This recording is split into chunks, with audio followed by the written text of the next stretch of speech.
요즘 공동체 원리에 대한 부분을 배우고 나누었는데 참 재미있는 원리가 있었습니다.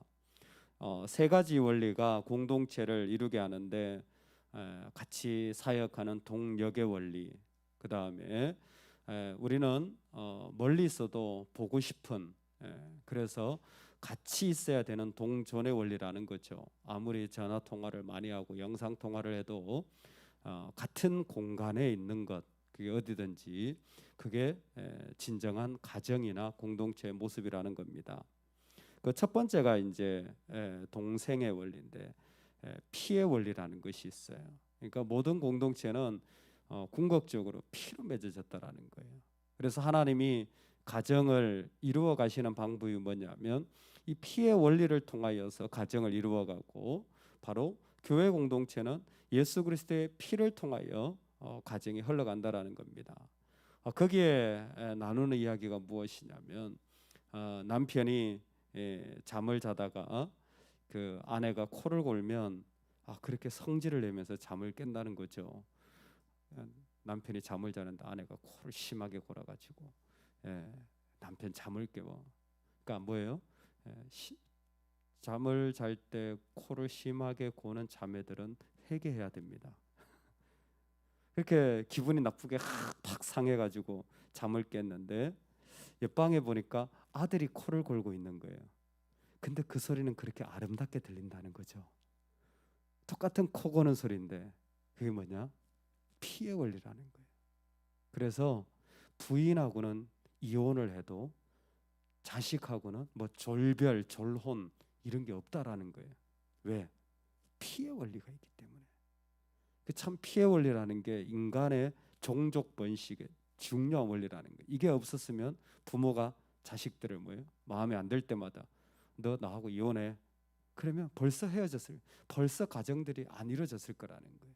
근데 이 공동체를 이루는 원리에 그리스도의 피로 뭉쳐지는 것이 얼마나 중요한가라는 것입니다. 여러분, 우리가 인간적인 좋음으로 뭉치면요, 그 공동체는 박살납니다. 잘 기억하십시오. 어디부터 박살나느냐? 그 자리가 구멍이 되어져요. 그 자리가 구멍이 되어져요. 우리는 예수 그리스도의 피로 하나 되어야 됩니다. 할렐루야. 여러분, 우리 가정도, 부부도, 교회도 세상을 새롭게 할 수 있는 유일한 방법은 예수 그리스도의 피입니다.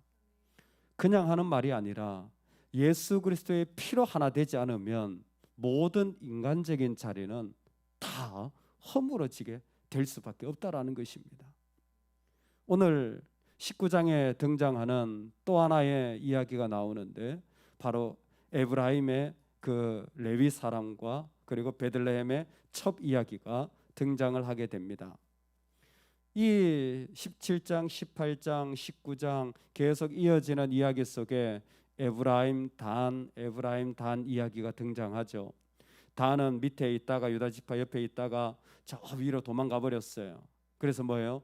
뻥 볐습니다. 에브라임은 어떻게 됩니까? 조금 있다 보면 이 에브라임 지파에 멸종당합니다. 그래서 거기가 뻥 벼요.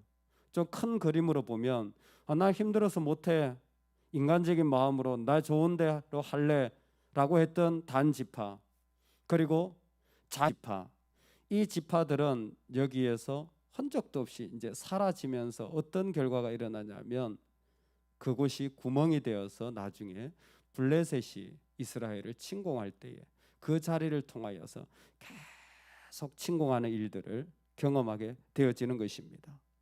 오늘 우리가 살아갈 때에 아무것도 아닌 것 같지만 정말 중요한 게 무엇이냐면 예수 그리스도가 나의 왕 되시는 자리를 끊임없이 세워가는 것이 중요합니다.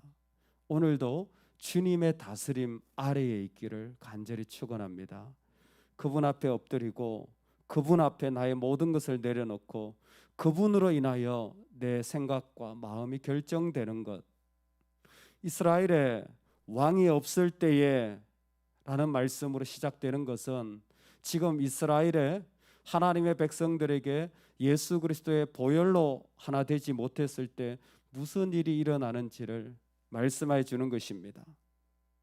하나님이 왕 되시지 못한 그 땅에 에브라임 산골의 한 레위 사람이 베들레헴 여인을 첩으로 맞이하게 됩니다. 분명히 율법에 한 남자와 한 여자가 결혼할 것이라 그랬는데, 분명히 앞에 기브온이 첩을 통하여 아비멜렉을 낳았을 때 그게 얼마나 처참한, 그 수십 명의 형제들을 다 죽인 자리가 이스라엘 역사 조금 전에 일어났는데, 그런데도 불구하고 왕되지 못했다라는 것은 여전히 사람들이 자기 좋은 대로, 자기 방식대로, 자기 이유대로 살아가지 교회와 하나님과 말씀으로 살아가지 않는다라는 것입니다. 그 일들이 그 가운데 계속 이어졌고, 아니나 다를까 그 첩이 행엄하였습니다. 참 과간이죠. 두 번째 부인을 맞이했는데 그 부인이 행엄을 하였어요.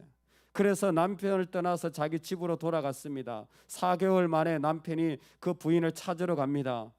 아마 첩을 들인 이유가 뻔하지 않겠습니까? 첩을 들인 이유는 이 당시에 유일한 이유가 성적인 만족의 대상입니다. 그래서 이 여인이 행엄했다라는 것도 그렇게 크게 이상하지도 않을 정도의 문화입니다. 4개월 동안 찾지 않은 걸 보니까 그런 대상이 필요 없었나 보죠. 아니면 4개월 이후에 찾아간 걸 보니까 이제는 또 그 여자가 필요했는지 모릅니다. 그 집에 갔더니 그 여자의 아버지가 환대를 하는 거예요. 그냥 잔치를 벌일 정도로 얼마나 환대를 하는지 몰라요. 3일 동안 머물게 했는데 그것도 부족해서 더 억지로 해서 5일 동안을 머물게 합니다. 왜 그럴까요? 왜 이렇게 환대를 합니까? 여자가 간음을 하면 당시에는 돌로 쳐서 죽여야 되는 율법이 있었습니다. 근데 내 딸이 지금 그런 상황이 됐으니 어떻게 그냥 있겠습니까? 어떻게든 이 사위의 마음을 안정을 시켜가지고 내 딸을 살려야 되지 않겠어요? 적어도 아마 이런 그런 보이지 않는 이야기들이 그 가운데 흘러가고 있는 것 같습니다. 여러분, 그런데 이 단순한 이야기는 더 극적으로 그 다음에 이어지기 때문에 우리는 더 중요한 이야기를 그 다음 말씀에서 볼 수 있을 것 같습니다. 다만 오늘 본문에서 특이하게 드러나는 것이 무엇이냐면, 여기에 사람들이 참 많이 등장해요. 일단은 레위 사람이 등장합니다. 첩도 등장해요. 장인도 등장합니다. 그런데 있잖아요, 누구 하나 이름이 등장하질 않아요.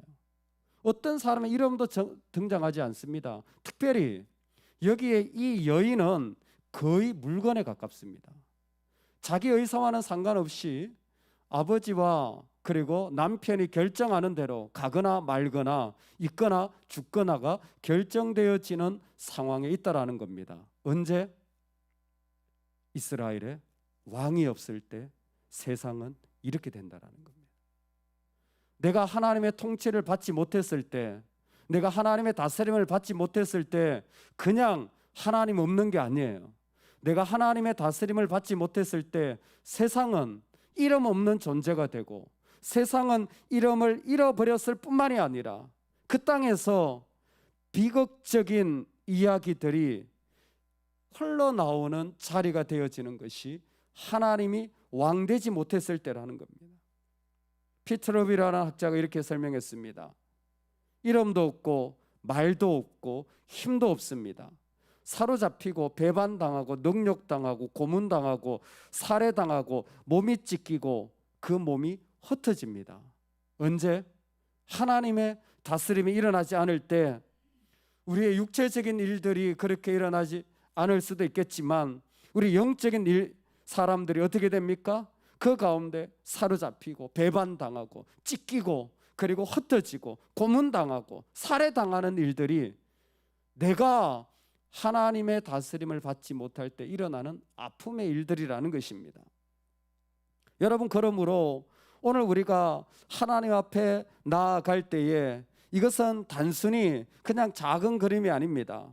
오늘 단 지파나 이 베냐민 지파가 하나님 앞에서 제대로 서지 못했을 때에 그들이 얼마나 하나님 앞에 쉽게 무너지는지를 통하여서 오늘 우리가 하나님 앞에 다시 한번 주님이 나의 왕 되시고 그분의 이름으로만이 내가 살아갈 수 있는 은혜의 자리가 필요하다라는 것을 선포하면 좋겠습니다. 여러분, 오늘 하나님의 백성들이 이 땅을 살아갈 때에 정말 우리에게 필요한 것은 한 가지입니다. 주님의 보혈 앞에 엎드리는 것입니다. 주님의 보좌 앞에 나를 엎드려서 살아가는 것입니다. 하나님, 지금 이 이야기를 내가 어떻게 살아가면 좋을까요? 하나님, 지금 이 순간 내가 어떤 마음으로 이 길을 걸어가면 좋을까요? 끊임없이 그분 앞에 나를 엎드리며 살아가는 자리, 오늘 우리가 하나님 앞에 왕 되신 분을 모시고 살아가는 일들의 가장 중요한 자리가 아닐까 생각을 합니다. 오늘 우리가 하나님 앞에 살아가는 이유는 나의 자리도 있지만 이 땅의 수많은 사람들과도 깊이 하나님의 나라로 연결되어져 있는 것 같습니다. 사랑하는 여러분, 주님이 나의 왕 되신 자리를 살아가는 은혜가 있기를 간절히 소망합니다. 무엇이 하나님이 나의 왕 되신 자리일까요? 무엇이 하나님이 다스리는 자리일까요? 하나님이 기뻐하시는 일을 하는 겁니다. 하나님이 기뻐하시는 일을 하는 게 하나님의 왕 되신 자리를 살아가는 거예요. 눈을 뜨고 마음을 열고 하나님이 무엇을 기뻐하실까를 찾아보시기 바랍니다. 하나님 무엇을 기뻐하실까를 우리 마음으로 되뇌어 보면 좋겠습니다. 그러면 그곳이 하나님이 다스리는 영역으로 새롭게 일어나는 은혜가 그 가운데 일어나게 될 줄로 믿습니다. 하나님이 기뻐하시는 일들을 내가 발견할 수 있는 것이 은혜고, 하나님이 기뻐하시는 일들에 내가 참여하는 것이 우리의 사명인 줄로 믿고, 또 하나님 기뻐하시는 일들에 내 인생을 마쳤을 때 그게 바로 믿음의 경주가 되는 것 아니겠습니까? 하나님께서 우리를 이 땅에 부르셨을 때 하나님이 기뻐하시는 일들에 우리를 초청하신 것입니다. 이 이야기를 가만히 생각해 보면 왜 예수님이 그렇게 기적을 행하고 사람들이 예수님을 왕 삼으려고 했을 때 도망가셨는지가 이해가 되어져요. 예수님을 왕 삼으려고 했는데 예수님은 계속 피해 다니시는 거예요. 왜 피해 다니시는 겁니까? 왜냐하면 예수님은 자신의 죽음을 통하여 하나님 아버지가 보좌의 왕이 되셔서 다스리길 원하셨기 때문입니다. 아무리 나를 박수 쳐주는 자리라고 할지라도 하나님이 드러나지 않는다면 피해야 되는 거예요. 아무리 내가 좋은 자리라도 하나님이 드러나지 않는다면 피해야 되는 겁니다. 우리는 하나님이 기뻐하시는 자리로 우리의 삶의 자리를 옮겨가면 좋겠습니다. 오늘 그 일이 저와 여러분에게 가득하기를 주의 이름으로 축원합니다. 아멘.